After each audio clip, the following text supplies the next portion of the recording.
जब से हम इंसान पैदा हुए हैं, दिन रात का होना हम बचपन से देखते आ रहे हैं। लेकिन क्या आपने कभी ये सोचा है कि ये दिन रात का बदलाव कैसे होता है? रात के आसमान में भी लाखों तारे हैं। उनका प्रकाश होते हुए भी आखिर धरती पर अंधेरा ही रहता है। ऐसा क्यों है? सूरज कहां से आता है? क्या यह किसी दरिया में डूब जाता है और फिर रात हो जाती है? क्या होगा अगर सूरज हमेशा आसमान में रहे और रात हो ही ना? धरती की वो कौन सी जगह है जहां सूरज डूबता ही नहीं है, जहां आप 24 घंटे दिन में रह सकते हो? आखिर एक जगह ये सूरज डूबता है और एक जगह नहीं, ऐसा क्यों है? सर्दी, गर्मी और अलग अलग मौसम कैसे होते हैं, जानेंगे आज के इस शानदार वीडियो में। प्राचीन समय में लोग मानते थे कि सूरज पृथ्वी के चारों ओर घूमता है और समुद्र में चला जाता है और फिर रात हो जाती है। फिर समुद्र से तैरकर दूसरी ओर वापस आसमान की सैर करते हुए अगले दिन आसमान में प्रकट हो जाता है। इस वजह से दिन रात का बदलाव होता है। लेकिन उन्हें यह नहीं पता था कि हमारी धरती पर कुछ ऐसी जगहें भी है जहां सूरज आपको क्षितिज पर डूबता हुए दिखाई ही नहीं देगा, बल्कि क्षितिज को छूकर फिर आसमान में उगते हुए हम सूर्य को देख सकते हैं। उनके लिए पृथ्वी सपाट थी। एक बच्चा भी यह सोचेगा कि जिस जमीन पर हम खड़े हैं वो सीधी सपाट है और इसका कोई अंत नहीं है। लेकिन असल में जैसे जैसे आप अंतरिक्ष की ओर रुख करेंगे तो आप देख पाएंगे कि हमारी पृथ्वी गोल है। हम सब इस पर चलते हैं, ऊपर नीचे हर जगह हम किसी चुंबक की तरह इससे चिपके हुए हैं और हमें पता ही नहीं। हमारी यह पृथ्वी अपनी अक्ष पर लगातार घूमती रहती है। यह हमें लेकर अंतरिक्ष में सूर्य के चारों ओर भी घूमती है। सूर्य हमारी पृथ्वी से लाखों गुना बड़ा है। इस पर सूर्य का प्रकाश लगातार पड़ता है क्योंकि यह घूमती रहती है। इसलिए पृथ्वी का जो भाग सूर्य के सामने रहता है वह दिन होता है और जो भाग पीछे रहता है वहां रात होती है।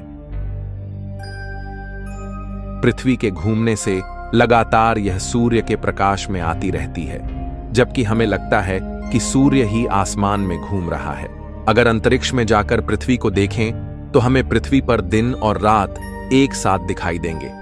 ये वैसा ही है जैसे रात के अंधेरे में किसी प्रोजेक्टर से आप पर प्रकाश डाला जाए और आप अपनी कुर्सी पर बैठे घूम रहे हो। जब आप घूमते हुए प्रोजेक्टर के सामने आते हैं तो आपके चेहरे पर रोशनी पड़ती है और पीठ पीछे अंधेरा रहता है। जैसे जैसे आप घूमेंगे वैसे वैसे रोशनी कभी आपकी पीठ पर तो कभी आपके चेहरे पर पड़ती है। यहां यह बल्ब नहीं घूम रहा, बल्कि आप घूम रहे हो। उसी तरह सूरज पृथ्वी के चारों ओर नहीं घूमता, बल्कि पृथ्वी अपनी जगह से घूमती है, जिससे दिन रात होते हैं। जब इंडिया में दिन होता है तो अमेरिका में रात, और जब अमेरिका में रात होती है तो इंडिया में दिन होता है। इसे अंतरिक्ष में देखने पर पृथ्वी का आधा हिस्सा हमेशा दिन में और आधा हिस्सा हमेशा रात में दिखेगा। पृथ्वी को एक पूरा घूर्णन करने में 23 घंटे 56 मिनट और 4 सेकंड लगते हैं, जिसे हम लगभग 24 घंटे मान लेते हैं। अब अगर हम बात करें कि धरती पर अलग अलग मौसम कैसे आते हैं, तो इसे जानना भी बहुत आसान है। इसके लिए आपको पता होना चाहिए कि धरती अपने अक्ष पर 23.5 डिग्री झुकी हुई है और उसी अक्ष पर लट्टू की तरह घूर्णन करते हुए हम सबको अपने साथ लेते हुए सूर्य के चारों ओर अपनी कक्षा में घूमती है। पृथ्वी की इस जटिल गति की वजह से मौसमीय बदलाव देखने को मिलते हैं। आइए जानते हैं कैसे। कई लोग सोचते हैं कि सर्दी और गर्मी पृथ्वी द्वारा सूर्य के करीब और दूर जाने की वजह से पैदा होते हैं, लेकिन असल में ऐसा नहीं है, बल्कि यह पृथ्वी के अपने अक्ष पर झुकाव की वजह से संभव होता है।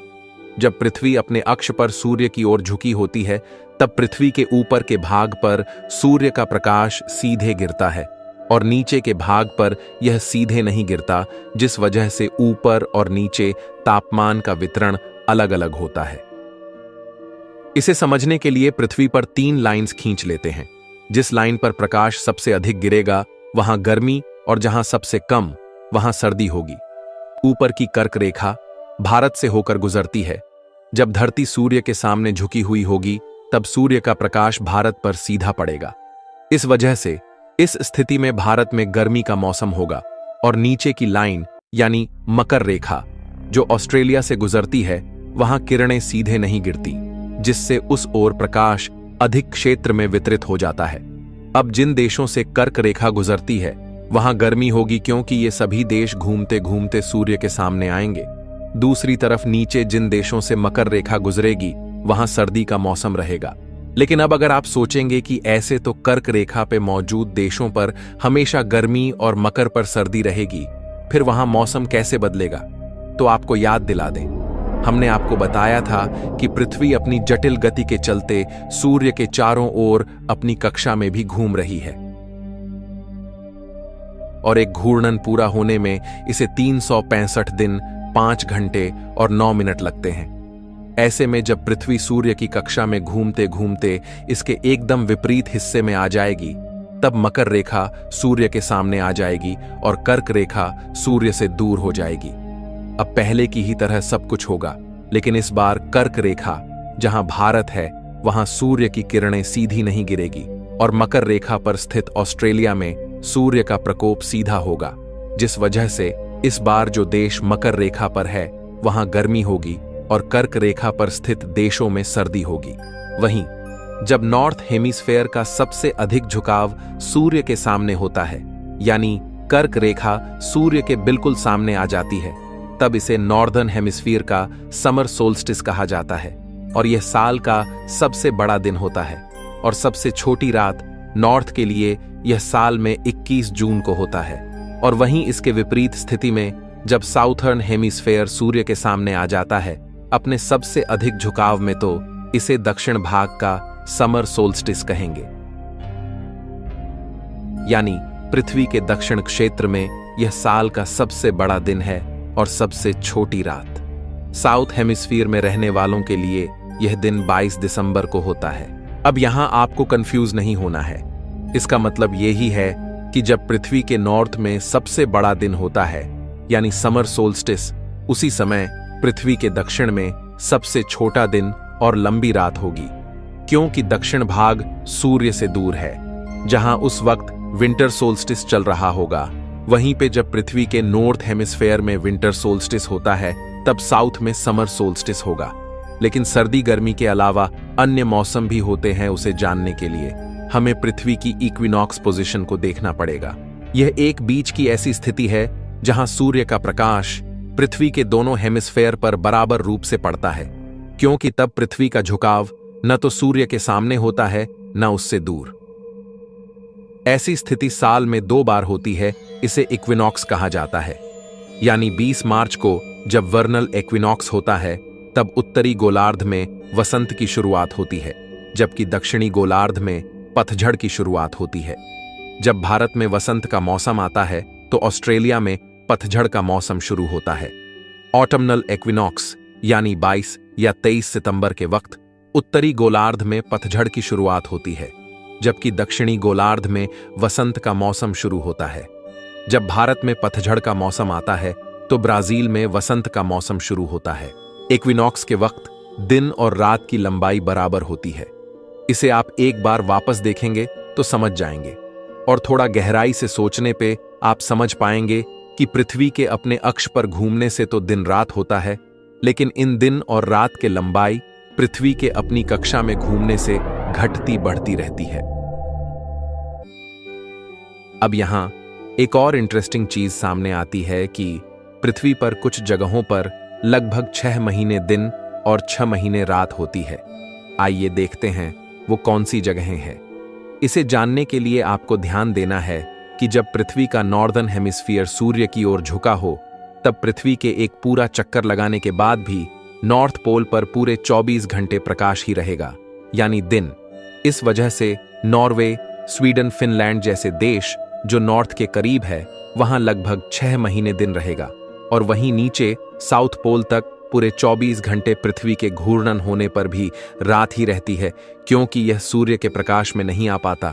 और जब पृथ्वी का साउथ पोल सूर्य के सामने झुका होगा और नॉर्थ उससे परे होगा, तब साउथ में 6 महीने दिन और नॉर्थ में 6 महीने रात होगी। इसलिए इन जगहों पर पूरे साल में 6 महीने दिन और 6 महीने रात रहती है। अब आप अब तक की सबसे इंटरेस्टिंग चीज देखने वाले हो। जहां आप नॉर्मली आसमान में सूरज को पूर्व से उगते हुए और पश्चिम ढलते हुए देखते हो, वहीं नॉर्वे, फिनलैंड जैसे देशों में सूर्य का पथ आसमान में काफी अलग होगा। यहां आप वीडियो में देख सकते हैं कि आसमान में सूर्य कैसे चलते हुए दिखता है। ये क्षितिज में डूबता नहीं है, बल्कि उसे छूकर वापस उठ जाता है, जैसे कि ये हमसे छेड़खानी कर रहा हो। इस नज़ारे को आप लाइव देख सकते हैं जब आप नॉर्वे, फिनलैंड जैसी जगहों पर जाएंगे।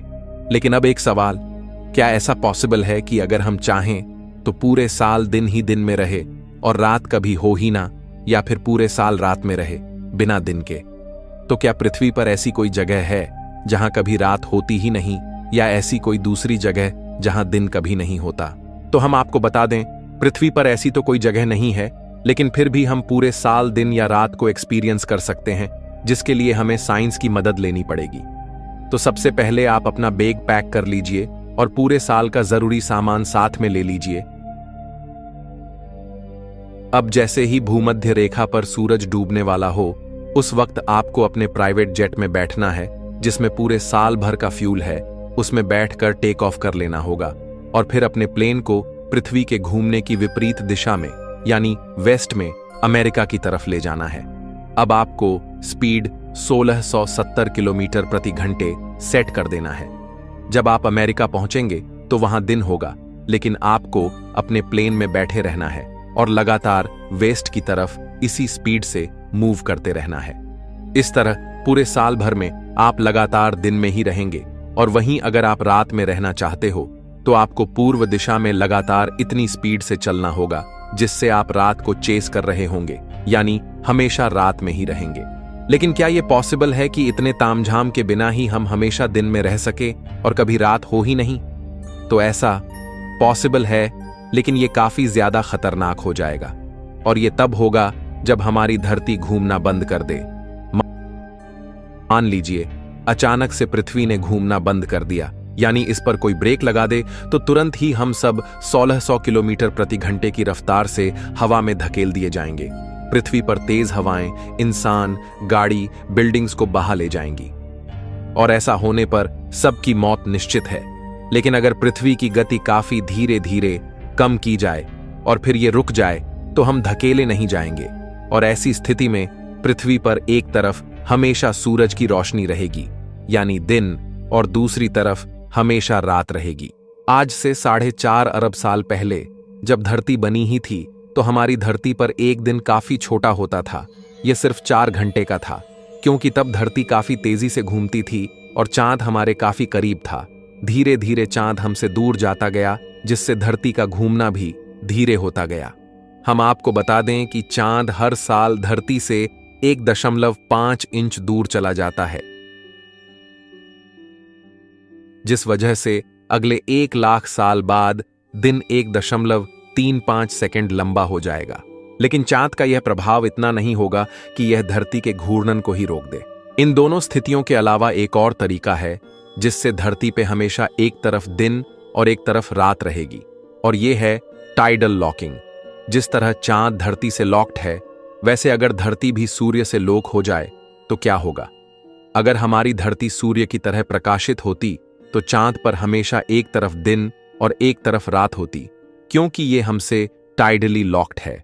टाइडल लॉकिंग का मतलब यह है कि जब कोई भी ऑब्जेक्ट अपने होस्ट के चारों तरफ इस कदर घूमता है कि हमेशा उसका एक भाग उसकी तरफ ही रहता है और दूसरा हमेशा उससे दूर, और यह तब होता है जब वो ऑब्जेक्ट जितनी समय में अपने होस्ट को ऑर्बिट पूरा करे, उतने ही समय में वो अपने अक्ष पर भी एक घूर्णन पूरा करता हो। इस स्थिति में वह अपने होस्ट से टाइडली लॉक्ड हो जाता है। यही कारण है कि चांद का हमेशा एक ही भाग हम पृथ्वी से देख पाते हैं, दूसरा नहीं। इसलिए अगर पृथ्वी भी सूर्य से इस तरह टाइडली लॉक हो जाए, तब भी एक तरफ हमेशा दिन रहेगा और एक तरफ हमेशा रात। लेकिन यह भी पृथ्वी पर मौजूद लाइफ के लिए पिछली स्थितियों की तरह विनाशकारी साबित होगा। तो हमेशा दिन में रहना पॉसिबल नहीं है, लेकिन इसके बावजूद भी यूनिवर्स में कुछ ऐसे जीव हो सकते हैं जो कभी भी अंधेरे में रहते ही नहीं हो। पर यह कैसे पॉसिबल हो सकता है? तो जैसा कि हमने शुरुआत में बात की थी, नाइट स्काई में लाखों तारे होने के बावजूद भी इतना अंधेरा क्यों रहता है? इस सवाल के जवाब में छुपे हैं कुछ ऐसे जीव जो हमेशा लाइट में ही रहेंगे।